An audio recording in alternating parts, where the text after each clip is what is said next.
গল্ডি মৰমতে তাক গল্ডি বুলি মাতিছিলোঁ। আমাৰ ঘৰখনৰ মধ্যমণি গল্ডি, খেয়ালি মনৰ শিশুসুলভ আমাৰ গল্ডি।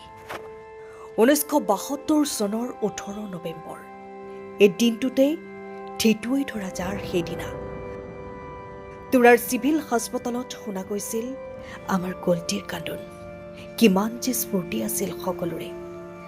আমাৰো যে নতুন মাতা পিতা হিচাপে ব্যস্ততাৰ অন্ত নাই। কোলালৈ অহা সন্তানটোৰ নাম প্ৰিয় সংগীতকাৰ জুবিন মেহতাৰ নামেৰে জুবিন ৰাখিলোঁ।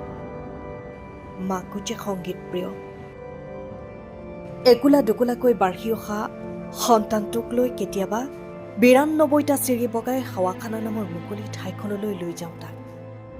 আৰু কাহিলী পোৱাতেই ঠিক প্ৰায় 4 মান বজাতেই পুৱাৰ কিৰণ মলয়া ছাতি গাত লাগিবৰ বাবেই খিৰিকীখন খুলি দিওঁ।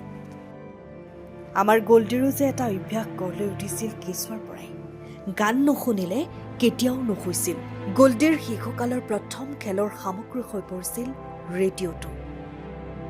এয়াই আছিল আৰম্ভণি। লাহে লাহে আমাৰ ঘৰখনেই সংগীতময় হৈ পৰিছিল।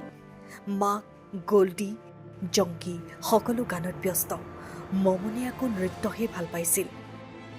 স্কুল কলেজ মঞ্চ কৰি সকলো বেহুফালে সি কেনেকৈ যে সকলোৰে আপোন হৈ পৰিল ততেই ধৰিব নোৱাৰিলোঁ।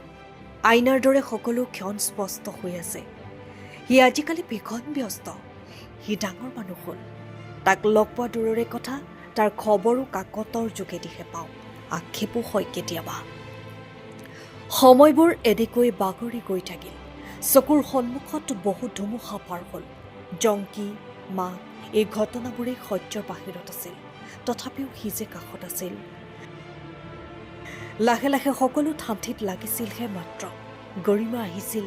তাৰ ভাঙি পৰা মনটো আমাৰ ঘৰখনক আৱৰি লৈছিল।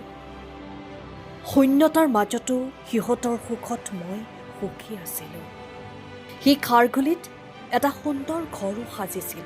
আশা কৰিছিলোঁ সিহঁতৰ ব্যস্ততাবোৰ দেখিছোঁ তাৰ মাজতে নিজৰো সংসাৰখন চিন্তা কৰিবৰ হ'ল।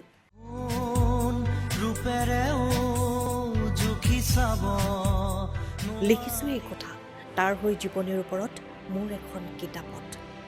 আজিকালি তাতে মোৰ স্বাস্থ্যও ভালে নাথাকে।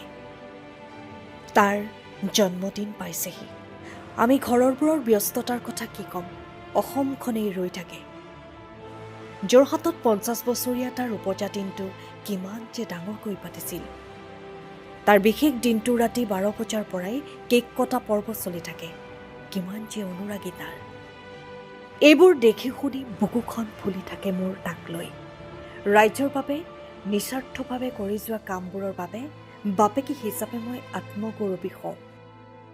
ইলি থকা হয় ভাগ বতৰা কৰিলোঁ হয় মনৰ সুখবোৰ। কিন্তু সুখবোৰ খন্তেকীয়া। আজি 53ত তুমি ভৰি থবা গল্ডি। সকলোবোৰ আইনাৰ দৰেই সন্মুখলৈ আহিছে কথাবোৰ। নিমিষতে ঠান হৈ গ'ল সকলো। সন্মুখত সেই জুইকুৰাহে দেখা পাওঁ গল্ডি। কেতিয়াবা অনুভৱ হয় তুমি প্ৰগ্ৰেমত ব্যস্ত আছা।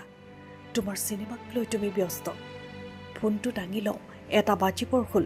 সি এতিয়াও অহা নাই। অনুষ্ঠান শেষ কৰিম 12:30। মই দেউতাই নহ'লে ফোন কৰিব অলপ পিছত। 1 বজাৰ আগে আগে দেউতাই ফোন কৰিব আৰু তুমি 1 বাজিব হ'ল। গান গাই থাকিব ঘৰলৈ আহা। কিন্তু নাই, তুমি ক'তো নাই। গৰিমাই মমনে মই নেদেখাকৈ কান্দি থাকে। তুমি নোহোৱাৰ পাছত মই নিজেই আচৰিত হৈছোঁ। তুমি মোৰ সন্তানৰূপী ভগৱান আছিলা। মোক ধন্য কৰিলা পিতৃৰূপে। কিন্তু গল্ডি হৈ মোৰ অংশ হলা। মই কষ্ট পাইছোঁ। মইনো কি ক'ম গল্ডি। তোমাকচোন মই কেতিয়াবাই ৰাইজক দিলোঁ। তুমি ভবাৰ দৰেই তোমাক অসমবাসীয়ে ভাল পায় গল্ডি।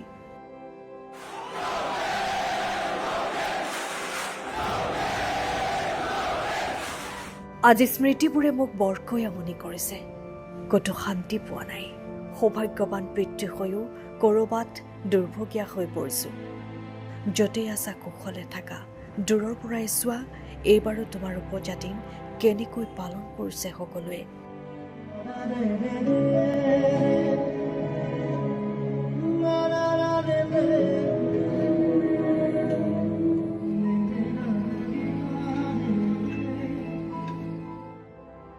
শুভ জন্মদিন গল্টি এই জনমত ধন্য এই পিতৃ এবাৰ মাতিবানে মুখ দেউতা